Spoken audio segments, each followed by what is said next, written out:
Hello everyone, welcome to back my YouTube channel Inspiring Women 1277, and I hope you are well and your family are healthy. So because there is weather very um, messy, so it's a problem for every human being and others animals on our earth and in our India. तो सभी को Ram Ram, hi hello.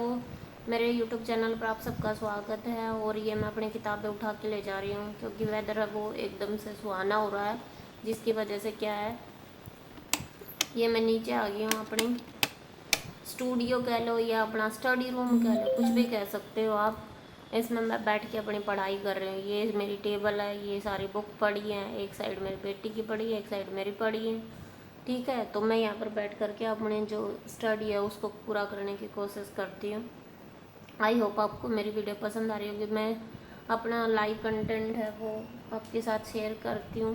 सुबह 10 बजे live आ जाती हूँ मैं, 12 बजे तक लाइव पढ़ती हूँ, उसके बाद मैं रात को आती हूँ तो रात को पढ़ती हूँ। तो ये शाम का टाइम था जब मैं वेदर था वो अच्छा हो रहा था, नीचे वही बात है, हल्का सा पंखा चलाने की नींद महसूस भी नहीं हो रही थी। तो मैंने सोचा आज धूप नहीं, चलो छत पर बैठ के पढ़ते हैं। तो छत पर आए तो यहाँ पे बारिश हो रही थी, हल्की फुल्की फुहार से बोलते हैं ना जिसको, वो वाली आ रही थी। तो मैंने चलो सोचा चलो स्टेयर केस में बैठ के पढ़ लेते हैं फिर। तो मैंने अपने स्टेयर केस में अपना जमावड़ा लगाया, ये रास्ते में सामान पड़ा है, और यहाँ पर बैठ करके अपनी पढ़ाई उसको शुरू किया। तो ये भी मेरे लाइव स्ट्रीम में आप देख सकते हो कि मैं किस तरह पढ़ाई कर रही थी, कितनी देर पढ़ाई करती हूँ। आप देख सकते हो 10 बजे अप्रोक्स में 10 लास्ट होता है, 10 बजे सुबह अपने लाइव बैठ जाती हूँ मैं पढ़ने के लिए, और आप भी मेरे साथ पढ़ सकते हो। तो इस तरह मैं अपनी स्टडी को पूरा करने की कोशिश करती हूँ। और आज का टॉपिक था मेरा विलियम शेक्सपियर। भाई बहुत लेंथी टॉपिक है और इसको समझना थोड़ा सा टफ हो जाता है क्योंकि इतनी सारी पोएम होती हैं। आपको पोएम के करैक्टर भी याद करने पड़ेंगे, पोएम के जो मेन विलेन हैं वो भी याद करने पड़ेंगे, फीमेल हैं वो भी याद करने पड़ेंगे। मैं सबके नोट्स बना रही हूँ। आई होप अगर मेरा इस टाइम टीजीटी और पीजीटी क्लियर हो जाता है, then I have create a new channel for guidance of TGT PGT only for study patterns. तब मैं आपको सिर्फ उस चैनल पर आपको पढ़ाने के लिए ही आऊँगी। तो आई होप ऐसा हो, आप मेरा साथ दीजिए। फिर आने वाले टाइम में मैं नेक्स्ट जनरेशन के लिए ये सब करने की सोच रही हूँ। तो आई होप आपको मेरी बातें समझ आ रही होंगी। तो आप सब भी मेरे साथ जोड़ करके मेरे लाइव स्ट्रीम में आएँ और अपनी पढ़ाई को कंटिन्यू करते रहें, क्योंकि जब तक आप पढ़ाई नहीं करोगे ना, चाहे आप कितनी ही अच्छी फैमिली में चले जाना, कितनी ही अच्छी अर्निंग कर लेना, आपका जो सेल्फ रिस्पेक्ट होती ना वो नहीं मिलेगी। I sure, I give this guarantee. जब तक आप खुद नहीं कमाओगे ना, कोई स्टैंडर्ड नहीं है भाई दुनिया में। इतने बड़े हो गए हैं, सब कुछ करके देख लिया, कमा के देखा तब भी सब ठीक है, लेकिन एक कमाई का भी एक जरिया होता है। वही बात है, 15 20 25 की जॉब कर लो, सुबह से शाम तक एज ए लेबर घूमते रहो, डांट खाते रहो, ये वाला स्टैंडर्ड नहीं चाहिए। इसलिए I have left my job and do preparation for government job at the boundary line of my age. So I hope you will be support to me and you understand my feeling, ताकि आपके साथ भी ऐसा ना हो। इसलिए मैं आपको बार बार बोल रही हूँ कि आप अपनी पढ़ाई को कंटिन्यू कीजिए, अपनी पढ़ाई कीजिए। अदरवाइज़ बिना पढ़ाई के तो ज़िंदगी में कुछ नहीं है भाई, कुछ भी नहीं है। प्लीज़ ज़्यादा से ज़्यादा शेयर करना, और अपनी छोटी बहन या घर वाली जो भी हैं, जो भी आप मेरी वीडियो देख रहे हैं, तो सपोर्ट टू मी एंड उनको भी गाइड कीजिए।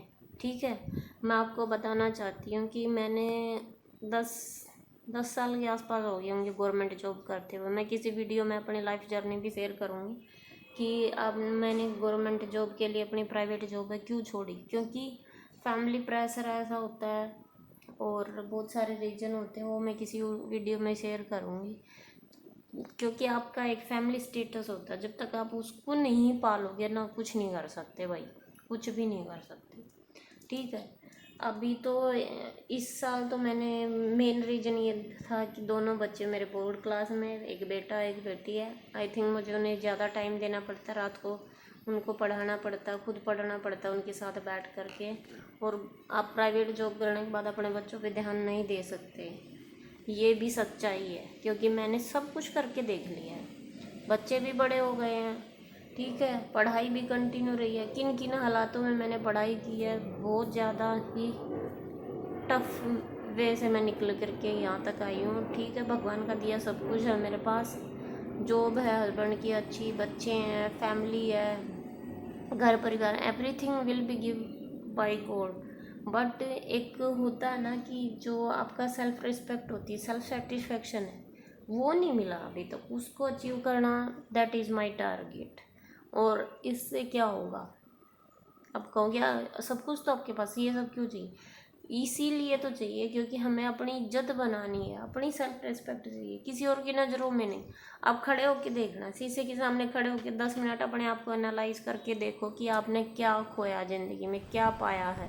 और अभी अगर आप न्यू जनरेशन मेरी वीडियो देख रहे हो तो आप सोचो कि आगे क्या पाना चाहते हो, क्या बने हो अभी तक। तो ये सारी चीज़ें देखने के लिए सुनना ना पड़े किसी से।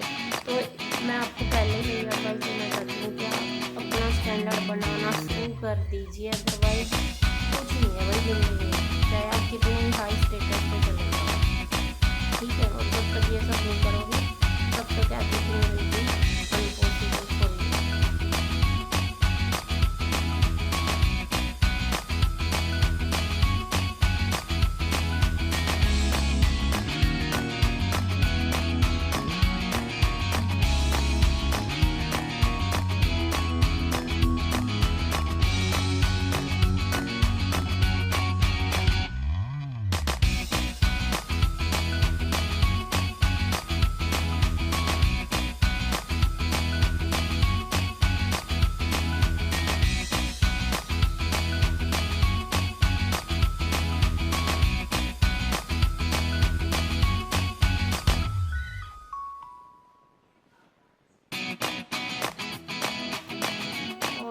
आज फ्राइडे था तो मैंने फ्राइडे का फास्ट रखते हैं, तो मैं आपकी पूजा पाठ कर रही थी। तो इससे क्या था, फास्ट रखने से क्या होता है, फास्ट रखने से थोड़ा सा ये होता है कि हमारी बॉडी है वो नॉर्मल सिचुएशन में रहती है। और आफ्टर दैट क्या होता है, हमें ये पता रहता है कि हमें एक रूटीन में रहना पड़ता है। मेडिटेशन आता है, आप बैठो, भगवान के सामने बैठो, या खुद सेल्फ मोटिवेट होने के लिए मेडिटेशन करो, तो इट इज़ इम्पॉसिबल। तो आपको ऐसे में भगवान का सहारा लेना ज़रूरी होता है। तो आई थिंक आपको मेरी बात समझ आ रही होगी। इसलिए हमेशा क्या है, हमें सारी रिस्पॉन्सिबिलिटियाँ उनको भी निभाना होता है, ठीक है। Family responsibility that is first priority for ladies. तो आपको मेरी बात समझ आ रही होगी, तो प्लीज़ मेरे चैनल को लाइक करना, शेयर करना और जय माता दी कमेंट बॉक्स में ज़रूर लिखना। आई होप आपको मेरी वीडियो पसंद आई होगी। तो इसी तरह अपनी मेहनत को लगातार करते रहिए और अपने जो ताकत है उसको दिखाने की कोशिश कीजिए। डेली का टारगेट बना करके रखो कि हमें क्या करना है, कितना करना है, कैसे करना है, तभी कर पाओगे, अदरवाइज कुछ नहीं हो पाना भाई ज़िंदगी, ठीक है। तो आपको मेरी बात समझ आ रही होगी। प्लीज़ थोड़ा सा अपने जो आलस है उसको छोड़ने की कोशिश करो और आगे बढ़ने की कोशिश करो, अदरवाइज़ यूं ही लट के रह जाओगे। तो आपको सेल्फ रिस्पेक्ट नहीं मिलेगी। अगर ज़िंदगी में आपने पढ़ाई नहीं की, कोई इमेज नहीं बनाई अपनी, then do not achieve any target. ऐसा सुनने से अच्छा है कि आप अपनी लाइफ में एक अच्छा सा टारगेट बना करके चलो और उसको जितना जल्दी हो सके ना अचीव करने की कोशिश करो। मैं तो यंग जनरेशन से ये बोलती हूँ कि ज़्यादा से ज़्यादा क्या है, आप अपनी जो टारगेट है उसको 25, 27 लास्ट, उससे पहले पहले ही अपने टारगेट को फाइनल कर लो। अदरवाइज़ क्या है, फिर कुछ नहीं होना जाना लाइफ में। फिर तो लड़कों के लिए, लड़कियों के लिए, सबके लिए क्या है, भगवान भरोसे ही ज़िंदगी रहती है, ठीक है। हमें फिर क्या है, हर चीज़ से समझौता करना पड़ेगा। और समझौते तो वही समझौता है, जब तक समझौता करोगे फिर क्या है, फिर तो समझौता अपने आप से भी करना है कि तुझे बस ऐसे घिसना पिटना है, दूसरों की वही बात है, डांट खानी है। अपनी लाइफ में आपने अपने आप के लिए कुछ नहीं किया है, क्योंकि हमें क्या एक छोटी सी ज़िंदगी मिली, अगर हम उसे भी अपने तरीके से नहीं जिएंगे तो ऐसी ज़िंदगी बेकार है, फिर उसका कुछ नहीं कर सकते हम। तो ऐसा मैं इसलिए बार बार बोल रही हूँ। और इन सब सारी चीज़ों से बाहर निकलने के लिए हमें सिर्फ क्या करना होगा, सिर्फ पढ़ाई करनी होगी, पढ़ाई करनी होगी, और पढ़ाई के बगैर कुछ नहीं है। सो आई होप मेरी बात आपको थोड़ी सी समझ आई होंगी। तो प्लीज़ मेरे चैनल को लाइक करना, शेयर करना और सब्सक्राइब ज़रूर करना। And thanks for watching. All my time I'm waiting you to answer the phone. Nothing seems to happen, but the last stage is gone. I hope somewhere your voice promises less and us more, but still my pillow's on the floor. Anyone could say that we are never assured, for things we're dreaming of are always out of the store. Pages, a lot of pages to forget, I'm so bored to say. Call me if you need a hand. Did you ever think I'm a friend? Everything will come to an end. It's so complicated to let go. I've come to know the hardest words to understand. Alas, so easy to pretend, but everything will last for a night. The rage has come.